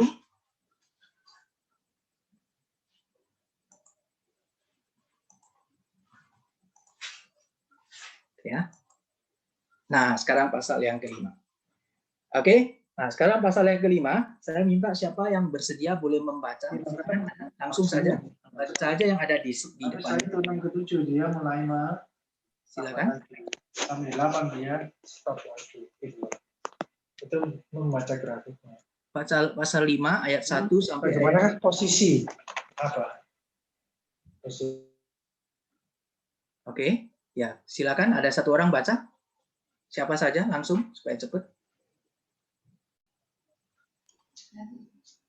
Dan engkau, anak manusia, ambillah sebilah pedang yang tajam dan pakailah itu sebagai pisau cukur tukang pangkas. Cukurlah rambutmu dan janggutmu dengan itu. Lalu ambillah sebuah timbangan dan bagi-bagilah rambutmu. Sepertiga harus kau bakar dengan api di tengah-tengah kota, dan sesudah itu berakhir waktu pengepungannya. Sepertiga harus kau ambil dan tetaklah dengan pedang di sekelilingnya, Dan sepertiga lagi hamburkanlah ke dalam angin, dan engkau akan mengunus pedang dari belakang mereka. Engkau harus mengambil sedikit dari rambut itu dan bungkus dalam puncak kainmu. Dan sekali lagi engkau harus mengambil daripadanya, buangkan ke dalam api dan hanguskan dia di sana. Dari sana akan keluar api untuk memakan seluruh kaum Israel. Ya, terima kasih Pak Richard. Ya, jadi berikutnya Bapak Ibu Saudara sekalian, ini teater keduanya itu ya pertunjukannya itu Tuhan kasih Yeskiel suruh menampilkan pertunjukan ini ya. Jadi dia ambil rambutnya itu, kemudian rambutnya dia dipotong ya, pakai pedang yang tajam sebagai pisau cukur ya, seperti pisau cukur gitu ya ilustrasinya. Pisau cukur, tukang pangkas sudah cukur rambutnya, sudah cukur jenggotnya ya. Kita kadang lihat ini ya. Berarti kenapa mesti cukur rambut ya? Nah, kalau kondisi kita saat ini kan cukur rambut kan enggak apa-apa ya. Harusnya kalau cukur rambut kan biar tambah rapi, tambah ganteng kan mesti enggak apa-apa ya. Jenggotnya sekarang juga dicukur gitu ya supaya rapi. Ya. Lalu bukan sampai di situ saja, lalu kemudian suruh ngambil timbangan dibagi-bagi gitu ya rambutnya ya. Sepertiga, sepertiga, sepertiga gitu ya. Dan seterusnya ya. Oke, kita coba lihat bersama-sama ya. Ini adegannya ya, adegan pertunjukannya ya. Jadi yang pertama sudah selesai itu adegannya. Ya, sudah selesai adegannya. Nah, sekarang kedua adegannya yang dilakukan ini seperti ini ya. Nah, jadi kita melihat ya Yeskiel ini dia ketika dia tahu enggak adegan berikutnya apa. Dia enggak tahu, dia taat aja adegan pertama sudah selesai. Kemudian Tuhan kasih adegan kedua dan ikuti adegan kedua. Nah, ini kita bisa lihat bersama-sama dalam hidup kita seringkali ya. Kita waktu menjalani hidup kita bisa merencanakan menurut maunya kita. Betul enggak? Saya selama 5 tahun ini saya mau ini, 5 tahun berikutnya saya mau ini, dan seterusnya saya mau ini, dan seterusnya. Apa aja kita punya rencana. Kita punya rencana, ya. Nah, tapi kemudian kita punya rencana itu bisa terjadi, itu semua kalau sesuai dengan rencana Tuhan. Tapi kalau tidak sesuai ya Tuhan rubah di tengah-tengah ya ikut. Nah, tugas kita boleh menyadari sebenarnya rencana saya ini apakah sudah benar sesuai dengan rencana Tuhan. Ya, kalau kita nyusun rencana ya, boleh nggak susun rencana? Boleh. Kita mesti susun rencana. Tetapi waktu kita susun rencana, doakan rencana kita ini, Bapak Ibu dikasih Tuhan. Jadi aplikasinya kita susun rencana, kita doakan. Doakan itu artinya gini. Makanya saya sangat senang ya dengan definisi doa itu yang menunjukkan gini. Doa itu merendahkan diri, Bapak Ibu sekalian, di hadapan Tuhan dan sekaligus menyatakan bahwa Tuhan, saya bisa ya menjalankan semua ini ya karena Tuhan. Nah, jadi ketika saya susun rencana saya, lalu saya bawa rencana saya di hadapan Tuhan, itu berarti begini. Tuhan, saya mau ini maunya saya. Tapi kalau waktu saya doa kepada Tuhan, artinya kalau Tuhan tidak setuju, Tuhan bilang no, saya rela Tuhan dihapus, diganti. Tuhan maunya. Ya, nah ini kita bicara mengenai bagaimana peka terhadap apa yang Tuhan mau nyatakan kepada kita. Ya, jadi di dalam adegan-adegan di dalam pelayanan hidup daripada Yeskiel, kita lihat hal ini. Apakah Tuhan kasih tahu di depan dan sebagainya apa ya? Saya percaya Tuhan menyatakan itu, dia lakukan. Setelah dia lakukan selesai, Tuhan menyatakan lagi, dia tulis, dia lakukan. Setelah selesai, kemudian Tuhan menyatakan lagi, dia tulis, dia lakukan. Begitu ya. Nah, jadi kita boleh lihat bersama-sama di dalam hidup kita, apakah kita akan tahu segala sesuatu kehendak Tuhan secara langsung di depan? Tidak tentu. Karena ada kehendak Tuhan tuh ada macam-macam. Yang pertama, itu kehendak Tuhan yang bersifat Tuhan sudah singkapkan, Tuhan sudah nyatakan. Ya, itu namanya the revealed will of God ya. Jadi kehendak Tuhan yang sudah Tuhan nyatakan. Ada di mana? Kitab suci. Jadi kitab suci, Alkitab itu kehendak Allah isinya. Dan Tuhan sudah nyatakan kepada kita. Dan kalau Tuhan sudah nyatakan kepada kita, maka tugas kita yang kita lakukan. Persis kita lakukan. Maka di sana itu namanya kita melakukan kehendak Allah. Oke ya. Nah, kalau kita melawan kehendak Allah, seperti yang sudah makin kita mengerti isi hati Tuhan melalui kitab suci, maka kita itu makin dekat sama Tuhan dan kita hidup di jalan Tuhan, dan di sana kita makin punya hidup yang tangguh ya, menghadapi zaman apapun kita tidak khawatir. Kesulitan bagaimanapun tidak khawatir. Ya. Nah, ini menjadi satu hal yang membuat kita menjadi orang yang apa? Di tengah zaman semua orang khawatir, kita menjadi orang yang tetap kita boleh menjadi orang yang apa? Tidak bimbang. Kita jalan dengan tenang. Bukan karena kita kuat, karena kita tahu saya punya Allah yang hidup. Tuhan pasti pelihara saya. Saya jalan. Ya, di tengah situasi rumah tangga yang mungkin penuh dengan pergumulan, saya tahu Tuhan, saya setia kepadamu. Saya tahu untuk bagaimana berserah dan mentaati apa yang Tuhan kehendaki. Maka saya jalan. Tuhan akan pelihara langkah demi langkah. Nah, ini menjadi kehendak Tuhan dinyatakan, kita ikut, maka kita akan diberkati Tuhan. Nah, ada yang Tuhan nggak langsung nyatakan tuh, kehendak yang tidak dinyatakan. Nah, kehendak yang tidak dinyatakan Allah ini bersifat setiap orang itu secara pribadi dengan pribadi lain. Tuhan mungkin mau panggilan saya misalnya, ya itu menjadi seorang hamba Tuhan. Mungkin orang lain dia menjadi seorang pekerja atau bisnismen, dia menjadi guru, dia menjadi panggilan-panggilan yang lain. Nah, itu yang dipanggil secara pribadi. Dan bagaimana bisa tahu? Itu demi waktu demi waktu, kepekaan. Nah, ini Tuhan akan nyatakan, ya. Nah, bagaimana Tuhan bisa menyatakan kehendak yang unrevealed ini? Yang pasti begini, yang tidak diketahui, yang belum ya, maksudnya belum kita ketahui, kehendak itu tidak mungkin bertentangan dengan sudah yang dinyatakan di dalam kitab suci. Sekali lagi, kehendak Allah yang kita belum ketahui tidak mungkin itu bertentangan dengan apa yang dinyatakan di dalam kitab suci. Ya, nah jadi kita bisa lihat bersama-sama. Nah, bagaimana bisa kita menjalani kehendak ini? Ya, ini dengan penuh kepekaan, langkah demi langkah taat pada pimpinan Tuhan sampai pada waktunya Tuhan boleh pimpin kita. Melalui firman Tuhan kita diingatkan. Ya, melalui firman Tuhan kita dibukakan. Nah, kemudian kita jalan mengerjakan panggilan tersebut. Ya, baik. Kita lanjutkan. Nah, sekarang bagian ini ya, ini saya kasih sedikit cari gambar ya. Kita boleh ada gambaran ya. Ini namanya potong rambut sendiri. Ya, dicukur sendiri, potong rambut sendiri, nggak ada tukang cukurnya ya. Jadi dia cukur rambut sendiri. Kenapa ya? Nah, kita lihat sama-sama di sini ya. Pisau cukur ya, Yesaya 7 ayat 20 itu melambangkan ini.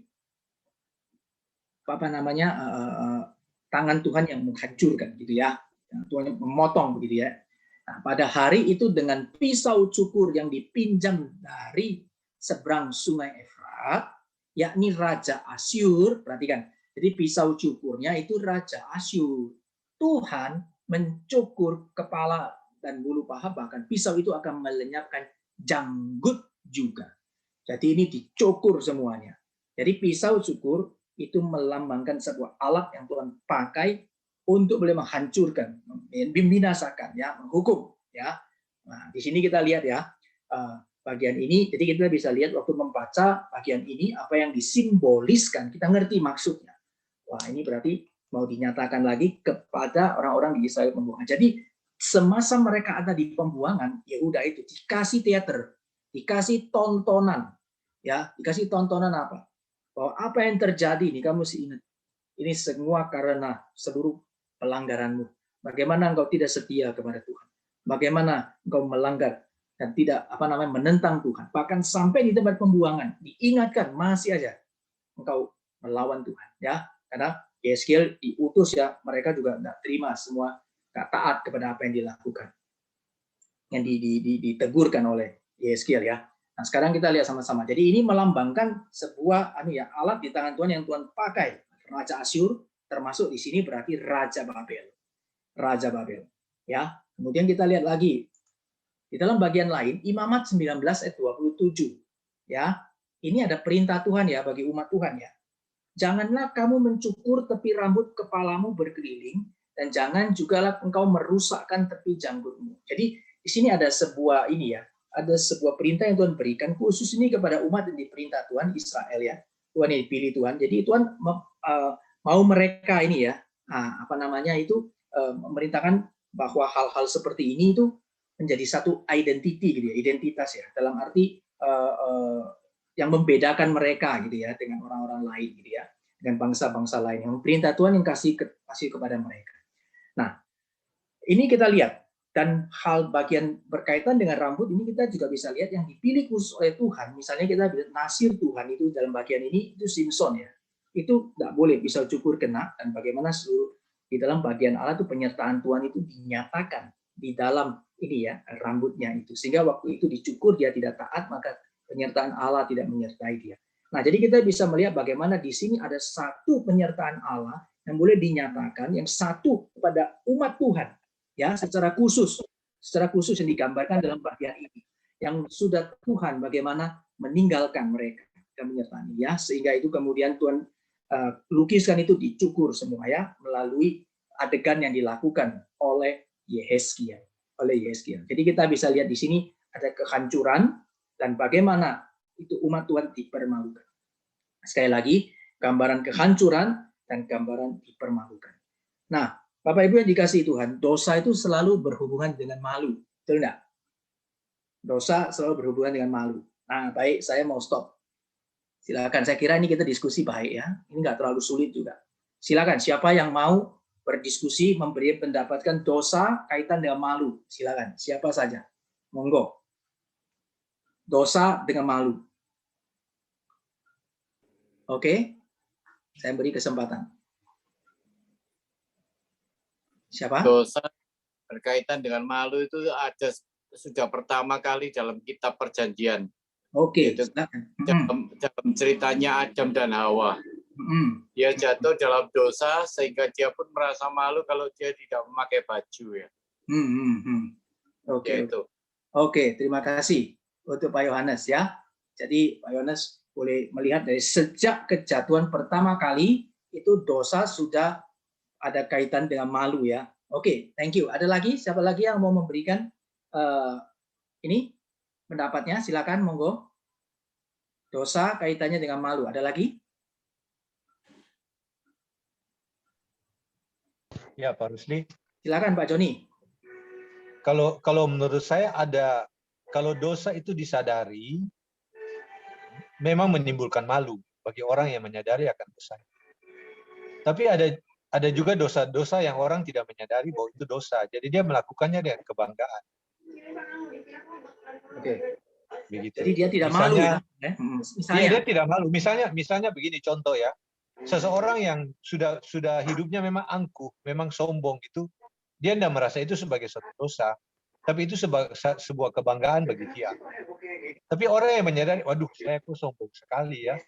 Dia sadar bahwa dia terlalu sombong itu menimbulkan malu ketika dia ketemu lagi dengan orang lain. Misalnya begini, ketika kita sadar bahwa kita berdosa, kita melakukan sesuatu kalimat yang terlalu membesarkan kita punya kemampuan begitu. Kemudian kita sadar, aduh, kenapa saya terlalu membanggakan diri. Lalu kita malu kalau orang lain dengar bahwa kita pernah melakukan itu. Tapi bagi sebagian orang mungkin hal itu biasa begitu. Dan justru menimbulkan kebanggaan bagi dia. Terima kasih. Oke, thank you Pak Joni. Oke. Baik, ada lagi yang mau menambahkan atau yang mau berpendapat? Dosa dengan malu. Satu lagi, kalau ada yang mau saya kasih kesempatan. Saya itu kita kembali. Ada satu lagi?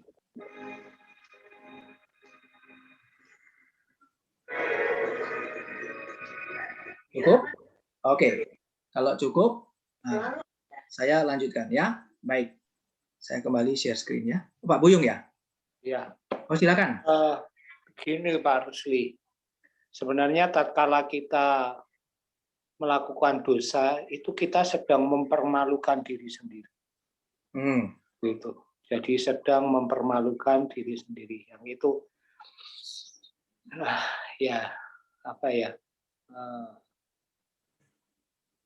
satu hal yang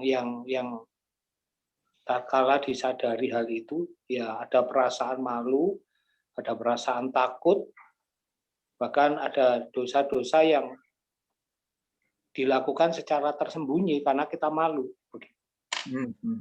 Ya, begitu Pak Rusli. Ya, terima kasih untuk pendapat-pendapatnya ya. Baik, kita lanjutkan. Ya. Ya. Jadi kembali ya. Jadi saya kira semua pendapatnya tadi adalah pendapat yang baik sekali ya. Yang boleh mengingatkan kita bahwa kaitan dosa dengan malu ya. Jadi ternyata yang poin pertama adalah sejak dari awal. Ya.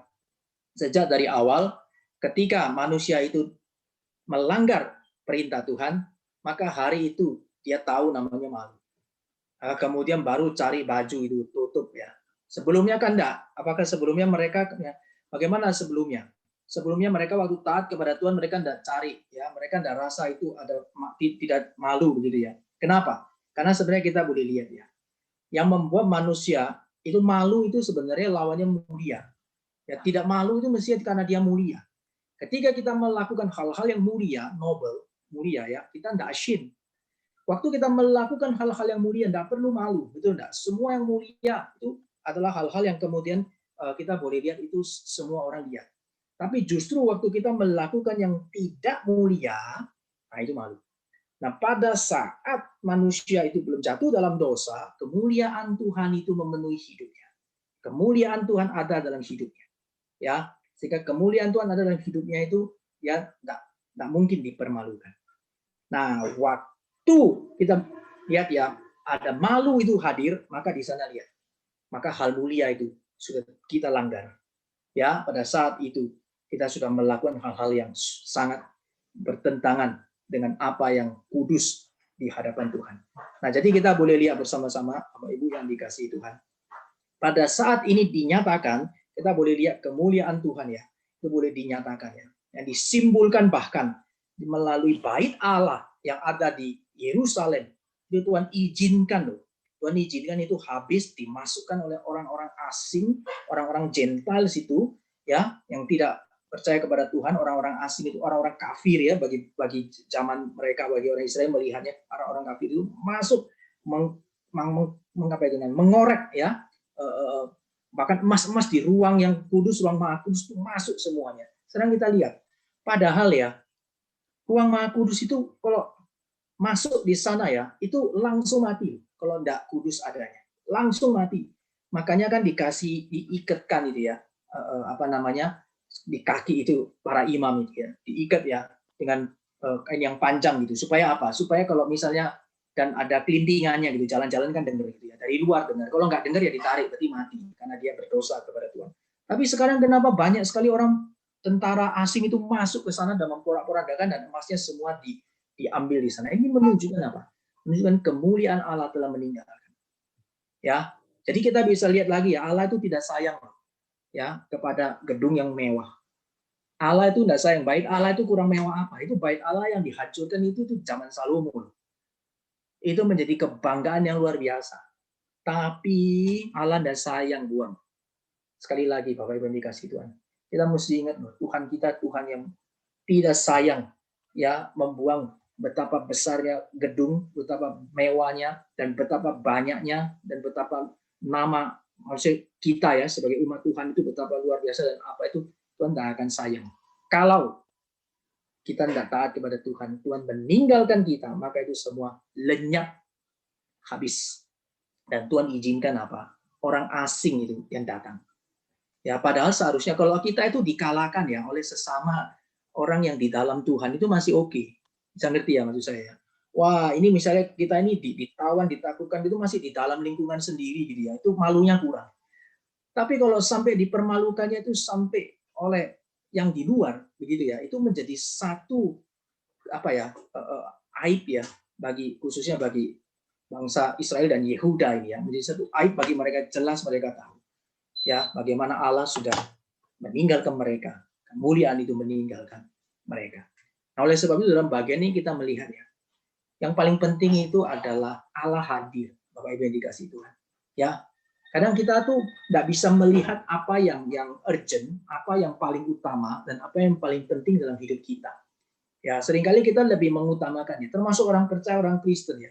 Kita mungkin banyak sekali mengutamakan ya hal-hal yang lahiriah, yang kelihatan. Ya.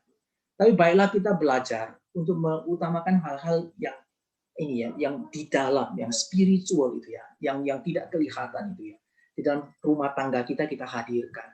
Di dalam gereja Tuhan kita hadirkan semuanya. Ya, kalau kita hanya gereja yang biasa-biasa saja, ya, gereja banyak yang besar. Ya, gereja banyak yang besar, ada mega church, ada berapa banyak besar. Kita tidak perlu kita pergi lihat itu semua. Yang penting Tuhan hadir. Ya, gereja mau berapa besar, Tuhan tidak hadir, percuma. Tapi gereja kita sederhana saja. Yang penting cinta Tuhan. Anak-anak Tuhan cinta Tuhan. Para orang yang melayani Tuhan cinta Tuhan, jemaat cinta Tuhan, semuanya hamba-hamba Tuhan cinta Tuhan, kehendak Tuhan. Wah, itu gereja akan memuliakan Tuhan dan Tuhan hadir di sana. Dan kalau Tuhan hadir, Bapak Ibu sekalian, jangan takut. Situasi berapa susah, keadaan bagaimanapun sulit, Allah memelihara. Itu janji firman Tuhan. Dan saya sangat percaya. Saya sangat percaya hal itu. Yang penting itu di sana Tuhan hadir. Ini menjadi satu hal yang meneguhkan kita dan menjadi satu iman yang kita boleh pegang seumur hidup kita. Yang penting Allah hadir. Rumah tangga pun sama. Yang penting rumah tangga itu Tuhan hadir di sana. Ya, iblis itu mau menghancurkan banyak rumah tangga, Bapak Ibu sekalian. Kenapa? Karena iblis tahu dimulai rumah tangga nanti gereja juga bisa kropos. Tapi baiklah kita berdoa, ya. Kalau kita tidak pandai bicara ya, sebenarnya ya di dalam rumah tangga itu tidak perlu pandai bicara. Yang perlu apa? Pernyataan gitu ya, menjadi saksi Tuhan bagi istri kita, bagi anak-anak kita, bagi orang tua kita. Itu semua bagi saudara-saudara kita menjadi saksi ya bagaimana Tuhan itu hadir di tengah-tengah. Itu penting sekali. Dan di sana ya betapa sulit keadaannya, saya percaya Tuhan hadir, maka tidak ada satu permasalahan yang tidak bisa diatasi. Semua pasti akan teratasi dengan baik. Tuhan bilang, kau menjadi pengikutku ya, selalu ingat Bapak Ibu yang dikasih Tuhan. Tuhan tidak pernah janjikan tidak ada penderitaan, tidak ada kesulitan. Ikut Tuhan itu sangkal diri, pikul salib, ikut Tuhan seumur hidup. Tetapi Tuhan menjanjikan hal yang indah ya. Di tengah seluruh kesulitan itu ya, aku hadir bersama dengan engkau. Itu namanya penyertaan Tuhan. Maka di tengah segala kesulitan kita tidak akan dipermalukan. Ya, kita akan senantiasa boleh ada jatuh tapi tidak tergeletak. Itu berarti tidak dipermalukan. Ya, jatuh tetapi tidak tergeletak. Selama kita terus kembali kepada Tuhan dan kita taat kepada Tuhan, maka di sana ada pengharapan yang sejati. Oke ya, nah kita lanjut. Nah berikutnya ini adalah ayat 5 sampai ayatnya yang ke-8. Ya, ayat 5 yang ke-8 ini saya sampaikan di sebelah kanan saja, kita tidak baca. Yang pertama itu begini, ada gambaran geografis Yerusalem. Ya, gambaran geografis Yerusalem itu maksudnya gimana? Karena di situ dikatakan inilah Yerusalem, di tengah-tengah bangsa-bangsa ku tempatkan dia dan sekelilingnya ada negeri-negeri mereka. Nah, ini gambaran geografis Yerusalem itu gini, Yerusalem itu sebenarnya tempat yang kecil saja. Ya, dia bukan bangsa yang besar sekali, tetapi di tengah-tengah semuanya itu Tuhan pilih. Di tengah-tengah, ada di tengah-tengah seluruh bangsa-bangsa lain itu ya. Ya, di atas itu ada negeri Asyur gitu, di bawah ada Mesir ya, kiri kanan kita bisa lihat di sana ada bangsa-bangsa lain, ada Moab, ada Ammon dan sebagainya. Dia ada di tengah-tengah. Perhatikan. Di tengah-tengah seluruh bangsa yang demikian itu Tuhan taruh mereka ya. Bangsa-bangsa tidak mengenal Tuhan, Tuhan pilih mereka yang kecil di tengah-tengah. Sebenarnya itu menunjukkan apa sih? Tuhan mau kasih tahu sebenarnya. Ya, bahwa aku yang memilih engkau meskipun engkau kecil ya. Ketika aku ada di tengah-tengahmu, seluruh bangsa itu enggak bisa apa-apa. Seluruh bangsa yang besar-besar yang luar biasa itu enggak bisa apa-apa. Karena aku ada bersama-sama menyertai engkau. Ini gambaran kondisi Yerusalem. Jadi menjadi satu gambaran yang Tuhan ingatkan ya melalui bagian ini. Kasih tahu, suruh Yeskiel kasih tahu kepada mereka. Ini Yerusalem. Di tengah bangsa yang demikian kutempatkan mereka. Nah, tetapi cilakanya itu adalah mereka memberontak. Seharusnya mereka tahu kan ya, sekian ratus tahun ya, mereka sudah dipimpin Tuhan dan mereka menjadi satu negara yang boleh ya, itu menjadi negara yang disertai Tuhan. Mereka lihat ya. Tapi ternyata itu tidak membuat mereka itu menjadi bangsa yang taat. Nah, sehingga kita lihat di sini ya. Kalau kita menjadi orang percaya yang mau senantiasa ya, atau banyak mengalami mujizat, kemenangan, tidak tentu loh kita menjadi orang Kristen yang kuat, menjadi orang Kristen yang setia, tidak tentu. Ya, tapi dikatakan mereka sudah mengalami banyak penyertaan dan mujizat pekerjaan Tuhan yang besar, tapi mereka dikatakan memberontak dan dikatakan sudah memberontak. Karena sudah memberontak ya berarti hukumannya juga sudah nyata. Ya, jadi kita lihat bagi kita yang paling penting bukan mengharapkan mujizat. Saya sakit, saya sembuh, saya miskin, saya kaya, apalagi lah sebutkan semuanya. Secara prinsipnya demikian. Tapi yang paling penting itu adalah dalam kehidupan kita ya. Kita senantiasa ingat seluruh jalan ikut Tuhan, seluruh jalan cinta Tuhan, seluruh jalan sadari dosa tobat, seluruh jalan tahu bagaimana mengasihi Tuhan dan mengasihi sesama. Ya, menyatakan Kristus kepada banyak orang. Nah, kita terus jalan di dalam bagian itu terus setia seumur hidup kita. Ya, bukan mujizat dan segala yang terjadi kita syukuri. Kalau ada terjadi kita syukuri, bukan kita anti ya, enggak. Tapi kita syukur, tapi kita nggak sandar itu. Kalau Tuhan tidak kasih, kita juga nggak kurang atau lemah imannya. Ya, kalau orang ada mujizat baru imannya kuat, itu iman yang lemah. Justru kalau kita lihat di atas kayu salib tidak ada mujizat. Betul enggak? Di atas kayu salib Tuhan Yesus itu disalib di sana. Dia mengatakan apa? Eli Eli lama sabachthani. Tidak ada mujizat. Allah Allahku, mengapa engkau meninggalkan aku? Tidak ada mujizat di sana. Di atas kayu salib tidak ada mujizat. Tapi tahu tidak? Itu adalah mujizat terbesar, Bapak Ibu sekalian. Cross, ya, Jesus Christ, ya, Tuhan Yesus di atas kayu salib itu adalah mujizat yang terbesar. Di kayu salib itu ada Kristus, maka mujizat itu terjadi. Dalam hidup kita pun sama. Ya, selama hidup kita ada Kristus, itu mujizat yang paling besar. Hari ini kita boleh percaya kepada Tuhan Yesus sebagai Tuhan dan Juru Selamat. Itu the greatest miracle in our life. Itu mujizat yang paling besar karena tidak bisa dibeli uang, tidak bisa dikontak-ganti ya oleh siapapun juga. Begitu kekal dan tidak bisa itu dengan kekuatan apapun itu kemudian merampasnya. Tidak bisa. Itu mujizat yang paling besar. Kalau kita dalam hati punya Yesus Kristus, maka kita sudah mendapatkan mujizat yang paling besar melampaui semua mujizat. Dan perhatikan lagi kemudian di sana dikatakan ada peraturanku dan ketetapanku. Nah ya, jadi mereka tidak taat kepada peraturan dan ketetapan. Tuhan itu tidak kelihatan, betul. Tapi Tuhan memberikan perintah, ya. Tuhan memberikan ketetapan, perintah, firman Tuhan. Di zaman kita lihat ini adalah Alkitab yang adalah firman Tuhan yang Tuhan sudah berikan kepada kita. Itu kelihatan, kita bisa baca, kita bisa hafalkan, kita bisa renungkan. Apakah kita rindu boleh merenungkan dan membaca firman-Nya? Itu peraturanku, kata Tuhan. Itu ketetapanku ada di sana. Ya, kalau kita sungguh-sungguh memperhatikan peraturan itu sama dengan kita mengasihi Tuhan. Karena kita lihat ya, di sana dikatakan, kata mereka tidak setia kepada peraturan dan ketetapanku, Tuhan bilang, aku sendiri menjadi lawan. Nah ini berarti, aku sendiri menjadi lawan. Berarti ya, waktu kita melihat ya kepada firman Tuhan dan kita menghargai, mengasihi firman Tuhan, percaya penuh apa yang Tuhan katakan dan kita hidup di dalam firman Tuhan, itu berarti ya kita sedang mengasihi Tuhan. Ya, kita kan apa? Karena kita tahu Tuhan senang, maka kita mau melakukan semua peraturan dan ketetapan Tuhan. Jikalau tidak, maka kita sudah menjadikan Tuhan menjadi musuh kita. Nah, ini sebuah bahaya yang sangat besar itu. Ya, kalau menjadi musuh lain bisa lawan kita itu bahaya sebenarnya kurang besar. Ya, tapi manusia lebih takut sama orang besar. Kalau orang yang berkuasa jadi musuh, manusia takut. Ya, orang yang lain manusia takut. Tapi kita lupa untuk takut Tuhan jadi musuh kita. Benar nggak? Coba renungkan baik-baik. Pernah nggak kita sadari Tuhan jangan sampai jadi musuhku? Ya, sebaliknya kalau kita ada Tuhan di pihak kita, maka kita bisa seperti pemazmur berkata, siapakah yang menjadi lawanku? Betul enggak? Ini pemazmur sudah ngomong bukan berarti dia tidak ada lawan. Waktu pemazmur bilang, kalau Tuhan di pihakku, siapa yang menjadi lawanku? Dia sedang ada lawan. Lawannya juga lagi berat lawan dia. Dia dalam situasi yang sulit, tapi dia percaya Tuhan menjadi ini apa namanya? Apa ya di pihakku. Maka lawan-lawanku tidak akan bisa apa-apa.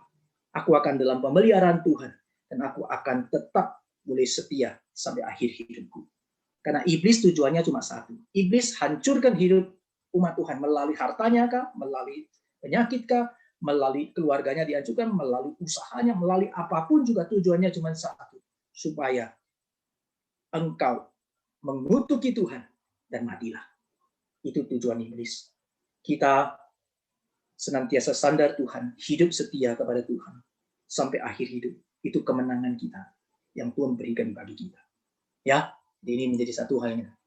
Nah, kemudian di sini baru kita lihat ya, hukuman itu Tuhan jatuhkan, Tuhan bisa pakai banyak cara melalui bangsa-bangsa lain. Tadi sudah saya jelaskan, ini saya teruskan saja ya, untuk menyatakan bahwa mereka berdosa karena tindakan mereka sendiri. Baik. Nah, sekarang bagian berikutnya ya. Ayat yang 9 sampai ayatnya yang ke-11. Ayat 9, ayat yang ke-11 ini merupakan gambaran dosa-dosa daripada Israel. Oke? Nah, di sini digambarkannya ini adalah yang pertama. Mereka telah melakukan dosa-dosa yang amoral ya. Di sini ayat 10 ini ya, di tengah-tengahmu ayah-ayah memakan anaknya, anak-anak memakan ayahnya, aku akan menjatuhkan hukuman kepadamu, sedang semua yang masih tinggal daripadamu akan kuhamburkan ke seluruh penjuru angin. Ini menunjukkan ya, sampai mereka melakukan tindakan-tindakan yang demikian amoral. Harusnya yang namanya orang tua dan anak itu ada satu relasi yang indah, tapi di sini sampai ada satu kejadian yang Tuhan terjadi di tengah-tengah mereka, sampai bisa terjadi di tengah-tengah mereka, dan kita bisa lihat tindakan yang begitu rusak ya. Nah, yang paling penting kita lihat ya, tindakan amoral ini karena kerusakan spiritual. Apa yang dikasih Tuhan? Perhatikan ya, ayat 11. Sebab demi aku yang hidup, firman Tuhan, sesungguhnya oleh karena engkau menajiskan tempat kudusku dengan segala dewamu yang menjijikan, dan dengan segala perbuatan keji, aku sendiri akan meruntuhkan engkau, dan seterusnya. Jadi mereka itu menajiskan ya dengan tempat kudus Tuhan, artinya ya mereka mengganti Allah yang sejati dengan Allah yang palsu, maka itu akan menghasilkan semua tindakan amoral yang tidak karu-karuan. Nah, ini gambaran dosa-dosa Israel. Kita teruskan saja. Oke, ini mengenai penghukuman. Saya teruskan saja. Jadi ini sepertiga mati kena sampar dan kelaparan. Ini yang terjadi ya. Diingatkan kembali, mereka tahu situasi ini. Sepertiga dari mereka sak kena sampar, sak penyakit dan kelaparan. Sepertiga tewas dimakan pedang, berarti di dalam pembuangan ada perang dan mereka sebagian hancur ya.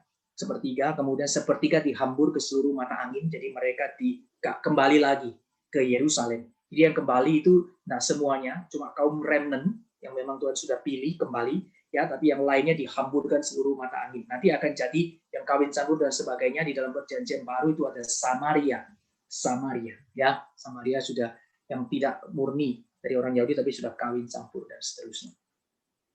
Oke, ini bagian yang terakhir, ya. Bagian terakhir yang saya mau nyatakan, semua ini boleh terjadi, drama ini, adegan ini dipaparkan, tujuannya satu.